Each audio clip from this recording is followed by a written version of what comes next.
Halo, perkenalkan nama saya Putri Diasningrum dengan NIM 210341000108 dari kelas A. Pada pertemuan kali ini saya akan menjelaskan tentang sistem akustik. Baik, sebelum mengetahui apa itu sistem akustik, terdapat table of contents yang di dalamnya terdiri dari definisi dan sejarah, prinsip kerja sistem akustik, manfaat dan penerapan teknologi, dan kelebihan dan kekurangan dari sistem akustik itu sendiri. Mari kita bahas satu persatu dari table of contents yang ada pada sistem akustik itu sendiri.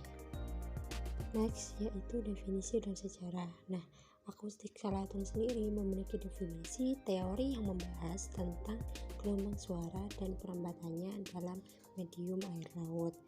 Untuk sistem akustik ini sendiri dapat dikatakan yaitu hidroakustik, yang dimana suatu sistem teknologi untuk pendeteksian bawah air dengan menggunakan perangkat akustik atau akustik instrumen dengan beberapa antara lain yaitu echo sounder, pitch finder, dan sonar, yang dimana dari hal tersebut menggunakan suara untuk mendeteksi.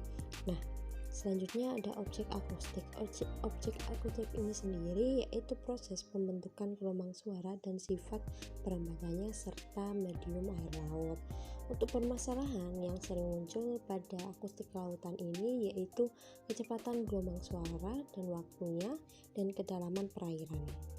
Jadi, kecepatan gelombang suara dan waktu itu pada saat gelombang yang dipancarkan hingga gelombang yang dipantulkan kembali dari permasalahan yang sering muncul pada akustik kelautan. Selanjutnya ada sejarah akustik kelautan. Nah, sejarah akustik kelautan sendiri sudah dikenal pada masa Perang Dunia ke-1 berupa sonar, kemudian dikembangkan pada masa Pra-Perang Dunia Kedua berupa astik. Nah, yang dimana astik sendiri memiliki arti Anti-Submarine Detection Investigation Committee yang terbukti sangat berguna bagi Angkatan Laut negara-negara sekutu pada Perang Dunia Kedua. Bisa dilihat pada gambar sejarah akustik kelautan yang dimana pada abad ke-19 oleh Jacques and Berencourt menemukan piezoelectricity. Nah, kemudian pada Perang Dunia Pertama, akustik digunakan untuk pendeteksian kapal-kapal selam yang ada di bawah laut. Kemudian pada akhir Perang Dunia Kedua, pendeteksian sumber-sumber suara bawah air, komunikasi dan penetapan posisi dengan alat akustik bawah air. Kemudian pada dekade tahun 70-an, akustik diterapkan dalam pendeteksian dan pendugaan stok ikan.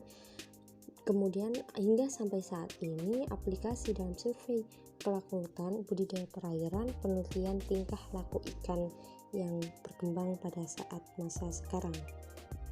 Selanjutnya yaitu prinsip kerja akustik pada echo sounder. Terlihat pada gambar cara kerja echo sounder sendiri, yaitu prinsip kerjanya yang pertama beberapa langkah dasar pendeteksian bawah air dengan transmitter yang menghasilkan listrik dengan frekuensi tertentu, kemudian disalurkan ke transducer yang akan mengubah energi listrik menjadi suara. Kemudian juga suara tersebut dapat berupa bentuk pulsa suara yang dipancarkan. Suara yang dipancarkan tersebut akan mengenai objek target, kemudian suara itu akan dipantulkan kembali oleh objek dalam bentuk echo sounder dan diterima kembali oleh alat transducer. Nah, echo sendiri ini dapat diubah kembali dalam bentuk energi listrik lalu diteruskan ke receiver dan olah mekanis yang cukup rumit hingga menjadi pemrosesan dengan menggunakan echo signal atau prosesor dan echo integrator. Kemudian prosesor didukung oleh peralatan lainnya berupa GPS atau Global Positioning System. Selanjutnya, informasi pada area yang dideteksi dapat diperoleh dengan secara cepat atau real time dan secara langsung di wilayah deteksi in situ.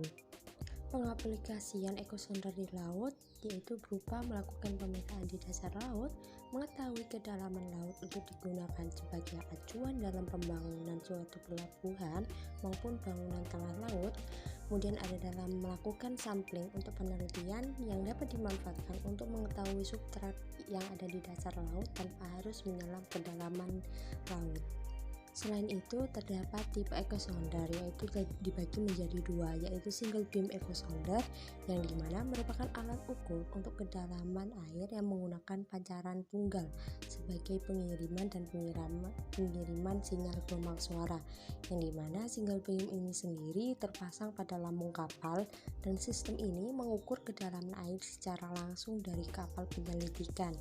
Kemudian ada tipe ekosonder multi beam yang dimana merupakan alat untuk menentukan kedalaman air dengan cakupan area dasar laut yang sangat luas, dimana proses ini secara umum dipancarkan melalui pulsa yang dipancarkan dengan arah dasar laut secara langsung. Setelah itu energi akustik dipantulkan kembali ke dasar laut dan memancarkan suara beam secara eksonis.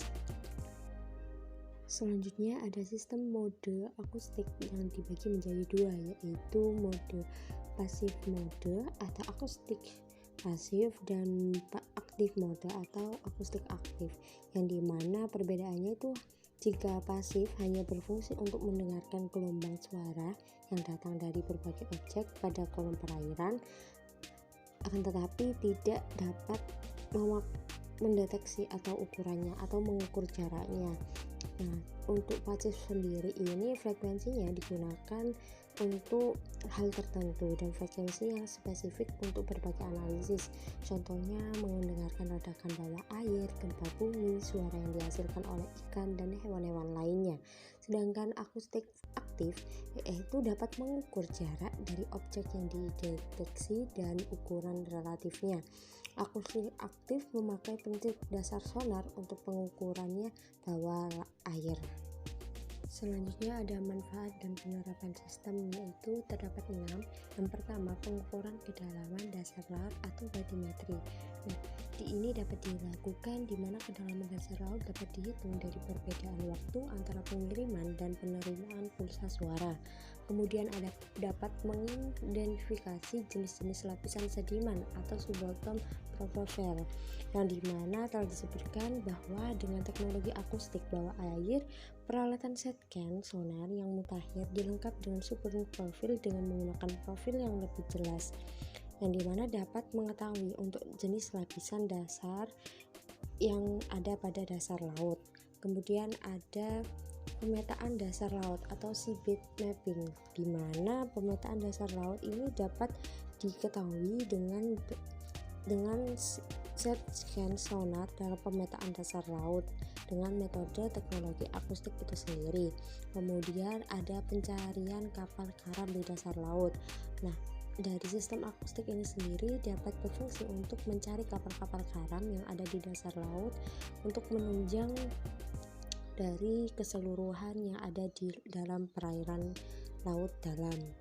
Kemudian ada penentuan analisa dampak lingkungan di dasar laut, yang dimana teknologi akustik ini dapat menunjang analisa dampak lingkungan yang berada di laut yang menjadi hal penting untuk penelitian selanjutnya. Kemudian ada penentuan jalur pipa dan kabel di bawah dasar laut, yang dimana dapat ditunjang oleh data subbottom profile, dan jalur pipa kabel ini sendiri dapat dioptimalkan dalam penentuannya. Selanjutnya terdapat kelemahan dan kelebihan dari sistem akustik ini sendiri. Kelemahannya yaitu semakin dalam gelombang suara masuk ke dalam laut, maka gambar yang dihasilkan semakin tidak jelas karena gelombang suara itu sendiri tidak sampai ke dasar laut dan tidak sampai dipantulkan dengan prosesornya. Nah, dampak yang dapat terlihat dari kelemahan sistem akustik ini sendiri yaitu dari Dari gambar yang tidak terlihat seperti gambar karang, ikan, kapal selam dapat mengganggu komunikasi antar hewan laut di dalam perairan. Kemudian ada kelebihan dari penggunaan sistem akustik ini sendiri, yaitu dapat mengukur kedalaman dan suhu laut yang disertai pemetaan dasar laut, yang dimana dapat memberikan dampak dapat digunakan untuk nelayan untuk mengetahui gerombolan ikan dan penetapan penangkapan ikan menurut kebijakan pemerintah.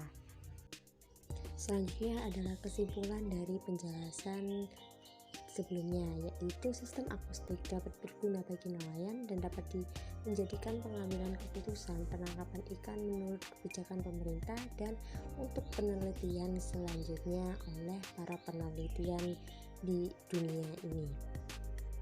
Baik, terima kasih telah menonton video saya tentang penjelasan sistem akustik. Semoga apa yang saya jelaskan dapat bermanfaat bagi kalian yang menonton.